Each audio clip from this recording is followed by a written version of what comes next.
Welcome back, everyone. I'm so excited you're with us on 33 Founders today because I'm here with Jordana, Kier, and Alex Friedman, the founders of Lola. Thank you guys so much for being with me today. Thanks for having us.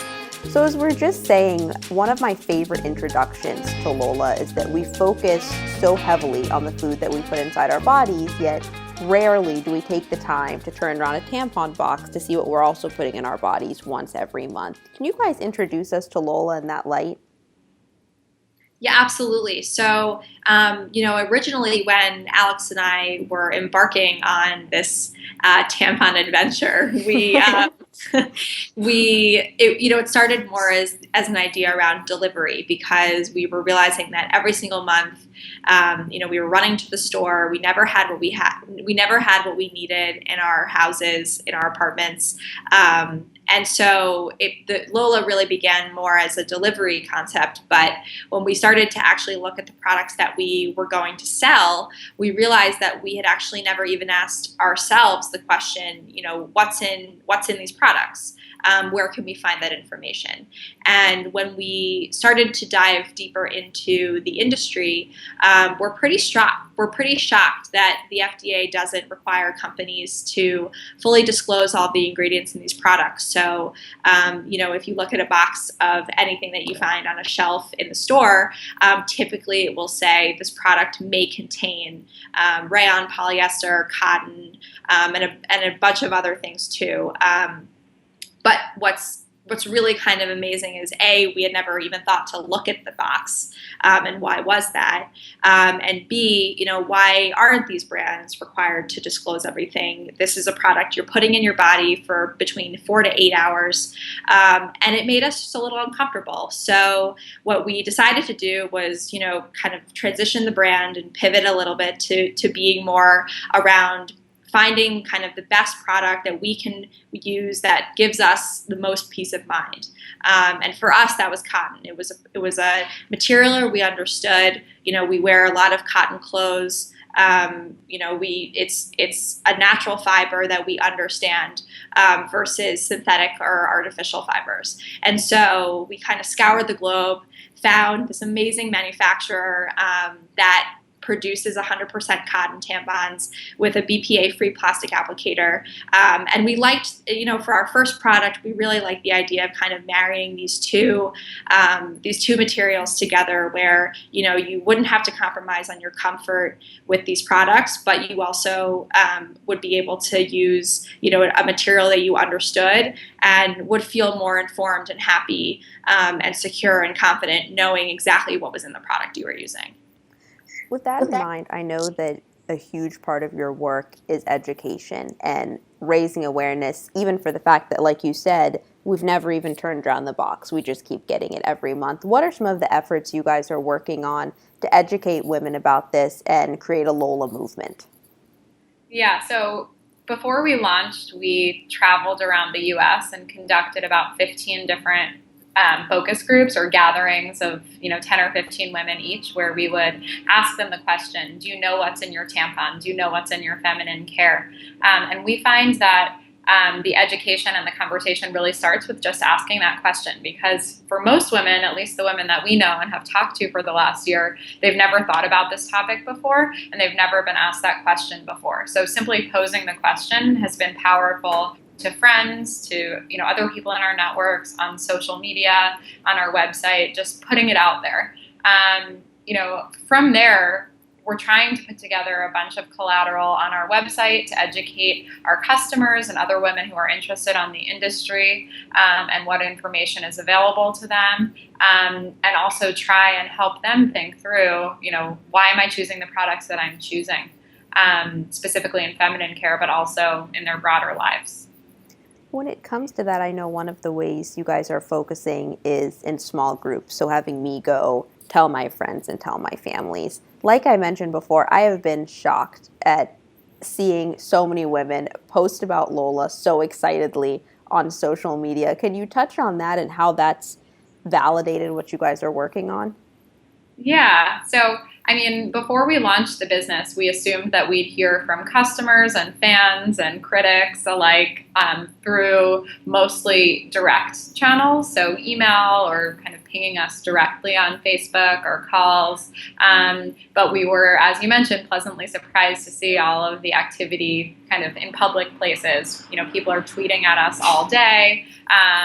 Commenting, you know, in detail on our Instagram feed, writing to us, you know, in all channels. And it's really helped us prove out the concept that this is a topic that women do want to talk about. And the questions simply haven't ever been asked. And they haven't been asked because it's, you know, the least sexy topic that anyone could ever talk about. And women aren't discussing it with the men in their lives. They're not discussing it with each other for the most part. But once the questions are asked and once there is an outlet and once there's a brand that cares, you know, the floodgates are open. What I love about your work is that Lola is completely serious as you talk about the health aspect of it, but it's also so much fun. When you guys first started out, you were sending tamponadas, which were, I thought that was hilarious, pinatas with tampons. And when you open the Lola box, it says, "This too shall pass, and until it does, we're here for you." What inspired those types of touches? We're a little weird. You know, the topic is a serious topic, but also women that we talk to, us included, have great senses of humor about, you know, the fact that there are funny things about your period. And, you know, women talk about this all the time. And typically in our day-to-day conversation, it's not the most serious topic. So we just wanted to bring a little bit of lightheartedness to it and awareness. And, you know, with the tampanadas in particular, we wanted to just put it out there. Like, tampons are part of our life. Why aren't they in the office? When it came to bringing them to the office, like I was sharing, one of the pictures I saw on social media was the Lola box in somebody's desk drawer. What have you guys done as a brand to constantly be communicating with people and celebrate them for sharing, to continue that motivation to stay in touch? I mean, so part of what we're doing is making sure that we're responding to our customers. And, you know, it is a topic that a lot of women have never talked about publicly or openly, especially in social channels. And so we don't want, you know, people to just be putting things out there in the universe and then never hear back. Geez. So we're being very proactive to reply and engage people in conversation. We've learned a lot from our customers so far. They've pointed us to articles of interest. You know, they're alerting us to interesting things that are happening in feminine care. And so, you know, really cultivating those conversations and engaging people is what will bring out the best in the conversation and inform us as to what customers want, and make it the most productive conversation. Part of that has been the design that we were just saying, so you can bring Lola anywhere and no one will know. Why was design so important to you, and what was that process like? I think for us it was a lot. I mean, our brand to us it's straightforward, it's honest, it's transparent. You know, it's clean and sophisticated and accessible. And I think for us that needed to be reflected into the design of the packaging. So, you know, you'll notice it's not the package is pretty much like white and blue, you know, with not a ton of branding kind of screaming at you. And I think that all of that is really consistent. Yeah, we have a box for you. Oh, that's great. I'll be your van away. Yes, this is the box. And, you know, I think we were just really conscious about the fact that, you know, we've been there. We've shoved tampons up our sleeve, in our boot, in our pockets, kind of with this sense of embarrassment as we were walking to the bathroom in the library, in the office, or wherever we were. And I think when we had this amazing opportunity to design our own products, you know, we really were looking for that clean, sort of elevated feel that you would see in any other type of product in your bathroom. You know, just because it's a tampon doesn't mean it has to be ugly. Elle described Lola as being chic, which was another description that I never thought would be attached. Mm-hmm. When it comes to your game plan on the business side of things. This is a $15 billion industry, and one of the stats that was in one of the press articles about Lola was that less than 1% of women have purchased tampons outside of those 4 major brands. What's your game plan moving forward to change that number? Yeah, so I mean, our hypothesis is that women aren't purchasing outside of those brands because there aren't a lot of other options. And so, we tried to launch with a splash and show our customers our personality and, be fun, be real, tell them about what's in their products, give them the best packaging that they could ever imagine, and really try and make the experience something relatable to a modern woman who demands a lot from the companies that she purchases products from. So really just try and, make the best product and get it in their hands. When it comes to your experiences as first-time founders and you reflect on everything that's happened so far, what's the highlight been? Everything. I think, honestly, building a really awesome early team and thinking about how we're going to grow from here. I mean, it's, we're a team of 5 right now. We're really young. It's very flat where we work. So everybody's kind of contributing and lending a hand and owning a piece of the business, but, also getting their hands dirty in other pieces too. So I don't know, for me, that's been a really rewarding, tough, but awesome part of starting this company. So when you guys walk into the office now, what does it feel like compared to when it was just the 2 of you trying to figure it out? We're still trying to figure it out. Yeah, that's just us.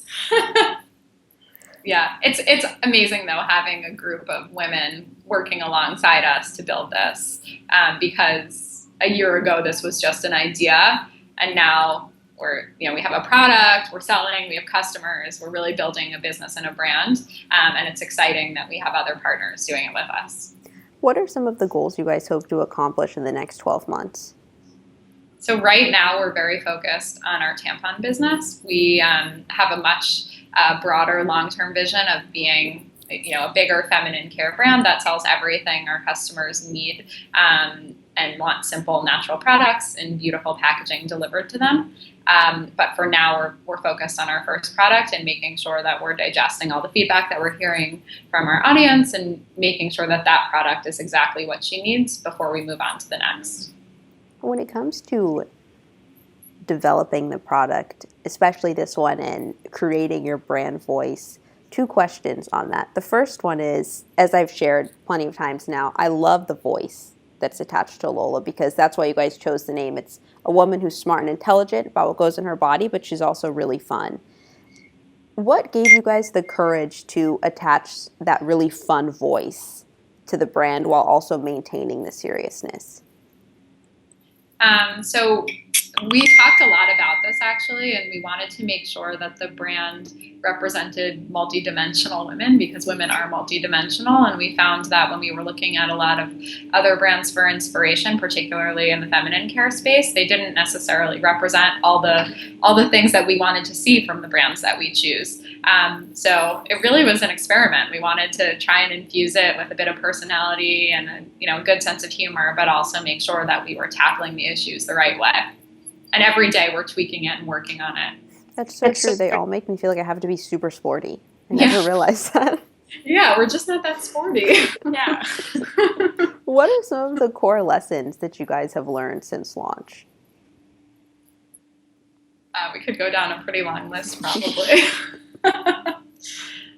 Since launch, I don't have one off the top of my head. Like a lesson? Yeah. I don't know. You said this the other day, but kind of like nothing's as scary as you think.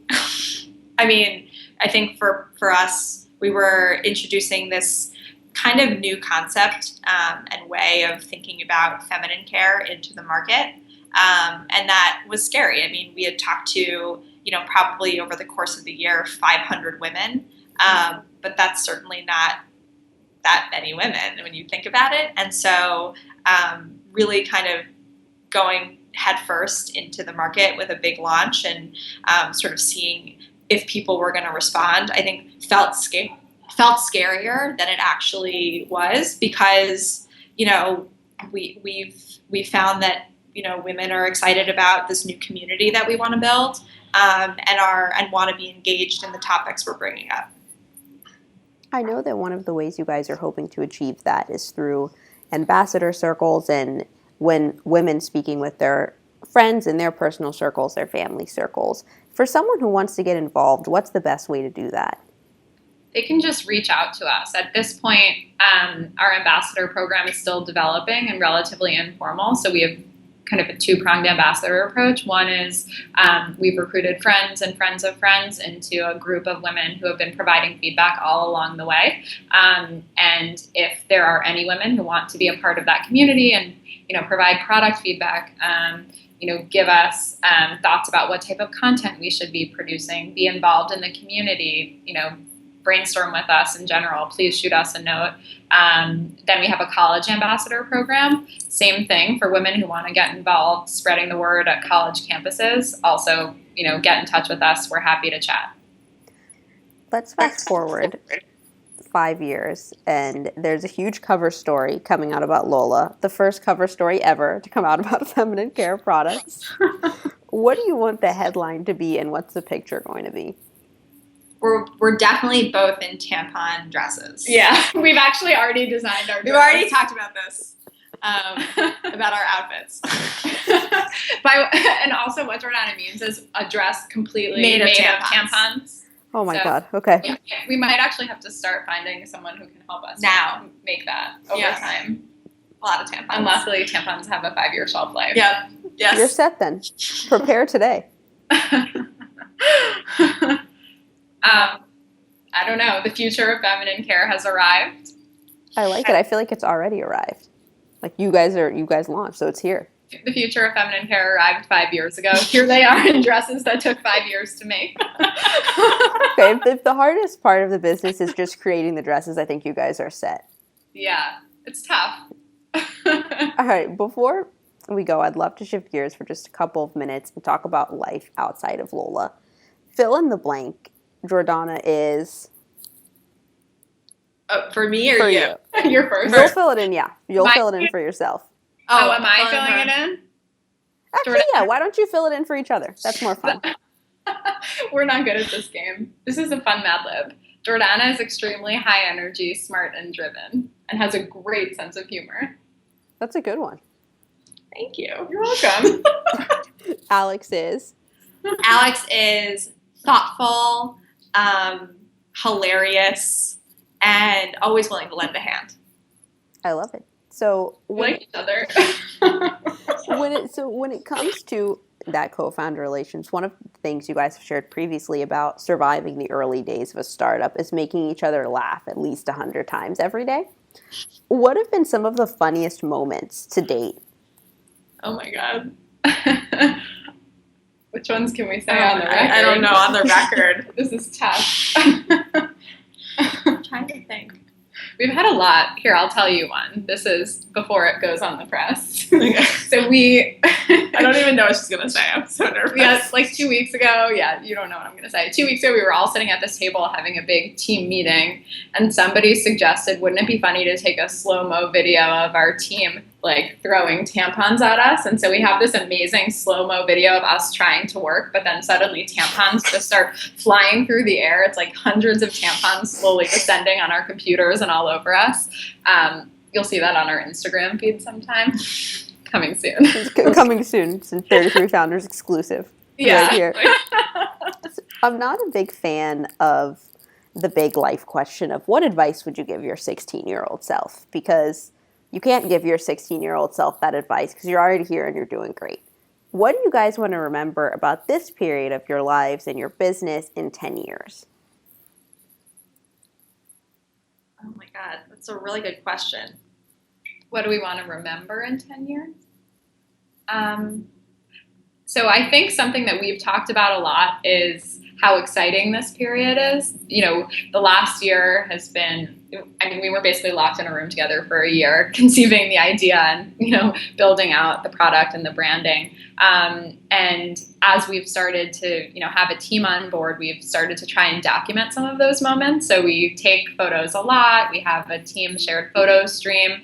And I think it'll be really fun looking back and being able to actually remember some of those moments. They're not necessarily beautiful photos or moments that we would remember otherwise, but just making sure that we're capturing some of it because it's so exciting, but it's also going really fast. And we aren't taking the time right now to say, this was a really great afternoon because we're moving as fast as we possibly can, but we're also kind of behind the scenes making an effort to capture it.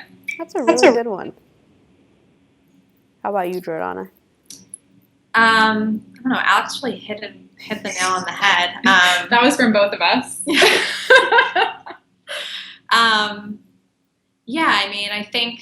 I think the other thing too is that, as companies grow and as ours will hopefully, and, more people will be coming in and joining the team, and there's such an amazing energy that comes with building out a big team. But I think, with a 5-person team that we have now, where, as I mentioned before, kind of everybody's doing a little bit of everything sometimes, it's a special time when, if somebody, who runs our CX wants to guest blog or, take over Twitter, she can, which is pretty fun. And I think when you are a small enough team, that type of kind of fluid movements through different functions is really possible, and it's fun to kind of take the reins on different projects and kind of run with them. Both awesome answers. So 2 more questions. The first one, if you could teleport anywhere in the world right now, where would you teleport and who would you go with? This is like the ultimate co-founder relationship. So where would we go? Do you want to go to Bali? No, there's a region in France called Le Tampon that we really want to go to. Really? Yes. Actually. Oh my God, that should be your headquarters. I can't believe that exists. I know. And actually, we've been talking about designing the tampon dresses to go there. Like, we would unveil them there. I mean, if there's a big magazine cover, we'll wear them. That's true. It's the peak of fashion. Absolutely. Yes. All right, last question. Fashionable. What's one question for each of you that you've always wanted to be asked, but nobody's ever asked you? Personal, professional, athletic achievement from 2nd grade. Oh my God. Until this year, what's in your tampon? No. Okay, we're thinking. Yesterday we were asked what a special secret skill is. That's a good one. Yeah. What's yours? I said I'm really great at starting rounds of applause. Oh yeah, she is. She's really good. I saw it. How do you do that? You have to be really definitive about it. Not in like a big scale, but in like a small theater or comedy club setting. If you can really, show enthusiasm for somebody on stage, everyone else will join in. I like it. That's a great one to have. I'm going to try to start doing that. It's Yeah. so awkward when everyone's just sitting there in the beginning. The slow clap though. It's all slow clap. Yeah. Mine was that I can write backwards really well. What? Yeah. It's true. Okay, with these skills, I'm even more confident than before that Lola's set and the 5-year cover story in the tampon dress is really just going to be next year. So you guys better get working on the dress. Yeah. Yep. How can everyone stay up to date with what you're working on, learn more, and become one of those ambassadors? Yeah, so they can go to our site, which is mylola.com, sign up for our email newsletter at the bottom of the screen, or email us. Our support team is help@mylola.com, and they can shoot us a note and get in touch that way. Perfect. Thank you guys so much.